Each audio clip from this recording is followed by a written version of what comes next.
Between 2005 and 2019, the United Kingdom has reduced carbon emissions at over double the rate of Australia. As Australia looks to achieve carbon neutrality by 2050 and a 43% reduction on carbon emissions within the next 8 years, there will need to be a change in the way Australia produces its energy. One of the many ways that is being explored to achieve this is hydrogen fuel cell technology. What is it? How does it work? And how does it compare to the rest of the field? Hydrogen fuel cells use hydrogen to create electricity through a series of electrochemical reactions. Since power is being produced through electrochemistry, hydrogen fuel cells can run at the relatively high efficiency of 64% when compared to solar's 22% efficiency. As the name implies, fuel cells run off a fuel, not a battery, so they do not have to be recharged. There just has to be a steady supply of the fuel, in this case hydrogen. Fuel cells use a closed loop of chemicals, which act as catalysts, not reactants, so a hydrogen fuel cell only takes in hydrogen and oxygen, in turn produces water, heat, and of course electricity. Due to this process relying on electrochemistry, not combustion, there is limited release of carbon when compared to other fuel sources. Despite being one of the most prevalent elements in our atmosphere, hydrogen is rarely found on its own. This means that in order to obtain pure hydrogen, we need to break down water into hydrogen and oxygen atoms. There are multiple ways to do this, but the safest and most sustainable method is through electrolysis. To complete electrolysis, there needs to be a positive cathode and a negative anode, linked by a polymer electrolyte membrane. When the water enters the anode, it's split into hydrogen protons and electrons, as well as oxygen atoms. The hydrogen electrons and protons then travel through the polymer to form pure hydrogen in the cathode. Now that there is a supply of pure hydrogen, the fuel cell can be used to create electricity. A singular fuel cell contains a negative anode and a positive cathode, linked by an electrolyte which carries electrically charged particles between the anode and the cathode. This process can be broken down into 4 key steps. Firstly, the hydrogen atoms enter the negative anode, and the oxygen enters the positive cathode. Within the anode, the hydrogen atoms are split into protons and electrons. The positive protons travel through the electrolyte into the cathode, whilst the negatively charged electrons are forced through a circuit creating electric flow. The electrons and the protons then rejoin with the oxygen to form the byproducts of heat and water. But how does hydrogen stack up? There are 4 major carbon-neutral alternatives to hydrogen that could fit Australia's needs: nuclear, solar, wind, and hydro. When deciding to implement a new energy production system, there are multiple aspects that need to be considered: efficiency, output, cost, and reliability. Solar power, a renewable, low-carbon alternative to hydrogen and fossil fuels. A renewable is defined as an energy source which replenishes at a faster rate than humans can consume it. The sun produces energy at 10,000 times its rate.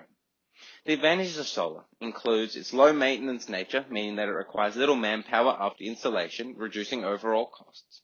Its minimal impact on natural habitats, as it has no moving pieces and emits little sound. And also the fact that it releases minimal toxins into our atmosphere. Solar panels are also extremely scalable, as they can be used on a singular house or in large solar farms. Efficiency, though, is where solar ultimately falls down. The average solar panel can only convert a quarter of the sunlight it receives into electricity. It then loses a further 15% as the electricity leaves the panel, leaving the average modern solar panel with an efficiency of 21.5%. This means that an average 2-hectare solar farm can produce 3.2 megawatt hours of energy.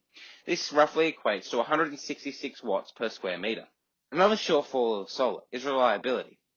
It can only achieve a maximum efficiency for 4 to 7 hours a day, which is abysmal when compared to nuclear's ability to operate for 22 hours a day at maximum capacity. Due to solar being a prominent renewable for so many years now, though, its price is coming down, with costs reducing by 82% since 2010, according to UNESCO. Australian surveying company MCG Quantity Surveyors reports that the cost of solar is roughly $1 per kilowatt hour. Nuclear energy is another alternative to hydrogen, but unlike solar, it is non-renewable, but it still has a low carbon footprint. Nuclear energy comes from the splitting of atoms in a reactor, which heats up water, creating steam, which in turn drives a turbine. Due to this use of uranium, it is not dependent on weather conditions, providing it with great reliability. Nuclear energy can be used at 100% capacity for 92% of the year. For reference, this is 4 times that of solar. This means it is able to produce a stable rate of energy, minimizing the problem of storage faced by solar and other renewable alternatives. This means that nuclear is able to assume the strengths of fossil fuels without the release of harmful toxins like nitrogen oxide, mercury, and carbon. Nuclear plants are also incredibly efficient, with the United States Department of Energy reporting that a nuclear power plant can produce 1,000 megawatts of energy per square mile, and is also able to operate at a cost of roughly 3.2 Australian dollars per watt. Limitations of nuclear power include the negative stigma that exists around it due to disasters such as Chernobyl and Fukushima, high operational costs due to safety, and the fact that nuclear waste can stay radioactive for 100 years, even when handled correctly. Hydropower is one of the oldest forms of energy production in the world through the use of mills. But how does it compare in the modern world? Hydropower is the use of changing of elevations of water to drive turbines. One of hydro's greatest strengths is its efficiency, being able to convert 90% of all available energy into electricity. Like nuclear, hydropower is extremely reliable as long as there is a steady supply of water. The Snowy Hydro's Tumult 3 6-turbine plant is able to convert roughly 2.2 megawatt hours of energy a day when operating at maximum capacity.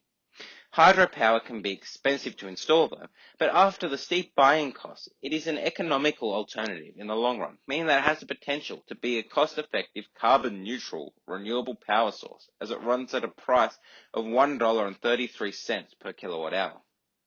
You might ask though, what's the downside? Well, despite being carbon neutral, hydro can have a catastrophic impact on both the natural and human world. Due to hydro plants harnessing power through dams, large areas are flooded and parts of a river are blocked off. This disrupts aquatic and land-based ecosystems all in one. Encyclopedia Britannica writes that 1.3 million people were displaced by the construction of the Three Gorges Dam in China, as it flooded 632 square kilometers of land. This was not the end of it though. The dam was built on the Yangtze River, a river known for producing fertile farming lands, but infamous for flooding. The dam did not heed the floods though, as in 2020 the area experienced its worst floods on record, demonstrating the long-term risk of natural disasters created by hydroelectric plants. Like hydropower, wind energy has been harnessed for generations through the windmill. Wind energy uses turbines which harness the kinetic energy of wind, creating electricity. This has the potential to be done on and offshore. There is currently more potential energy in wind than humans can consume, but this often exists in remote areas that can be hard to develop. Wind energy cannot be produced within cities, but can be produced outside than used within. This can be seen in Germany's offshore wind projects in the North Sea. It is estimated by General Electric that the modern wind farm is able to convert 30% of all potential kinetic energy into electricity. Onshore wind has the potential to be very cost-effective when in a vacuum, as it operates at just 83 cents per kilowatt hour. But in reality, wind farms are not a very cost-effective way of using land that could be used for agriculture, meaning that most wind farms will have to be offshore if they are going to be cost-effective. One of wind energy's other benefits, the fact that it is carbon neutral, is ultimately challenged by the fact that these large turbines kill airborne wildlife and disrupt further amounts of previously untouched land, as they can't be produced upon existing energy production sites. This means that it still has a negative impact on the environment.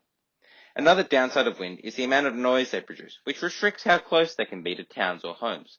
Wind is also faced with the challenge of relying on an inconsistent variable when compared to nuclear or hydrogen, which ultimately restricts its reliability as a power source. So how should hydrogen be used in the long term?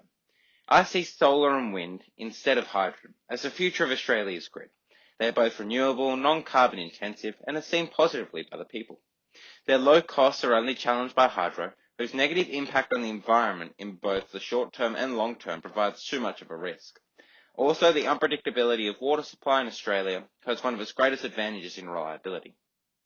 Questions that might be raised about the reliability and efficiency of solar and wind are ultimately faced with the reality that as time goes on, this will improve as they become more mainstream technologies, as seen through the growth in these areas over the last 20 years.